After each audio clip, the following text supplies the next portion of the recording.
Obesity code हे एक पुस्तक आहे. त्याच्यामध्ये त्यांनी असं सांगितलेलं आहे की कॅलरीज इन कॅलरीज आउट हा जो फॉर्म्युला आहे हा फॉल अझम्पशन आहे.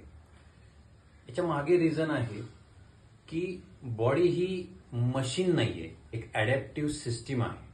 ओके, आणि त्या अडॅप्टिव्ह सिस्टीम तुम्हाला एका फेज मधून तुम्हाला कन्सिस्टन्सी डिसिप्लिनने तुम्हाला ज्यावेळेला तुम्ही जाता त्यावेळेला ते अडॅप्टिव्ह सिस्टीम तुम्ही तुमच्या बॉडीला लावू शकता. म्हणजे वजन वाढताना हे कधी एका महिन्यात वाढलेलं नाहीये, वर्षानुवर्ष गेलेले.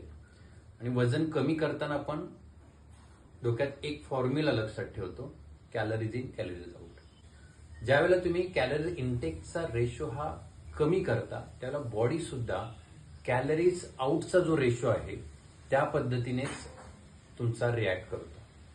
कारण ज्यावेळेला बॉडीला तुम्ही फूड कमी देता त्याला तुमच्या बॉडी एक सिस्टीम असते, म्हणजे तुमचा मेटाबॉलिझम हा कमी करतो. कारण तुम्हाला खायला कमी पडतंय, त्यामुळे एनर्जी तुमची डाऊन होते.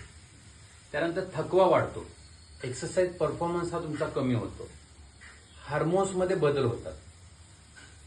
ज्या पद्धतीने बॉडी तिन्ही ऋतूंना वेगवेगळ्या पद्धतीने तुम्हाला रिॲक्ट करते त्या पद्धतीनेच बॉडी कॅलरीज इनचा जो रेशो आहे ज्याला आपण कमी करतो त्या पद्धतीने इथे रिॲक्ट करते.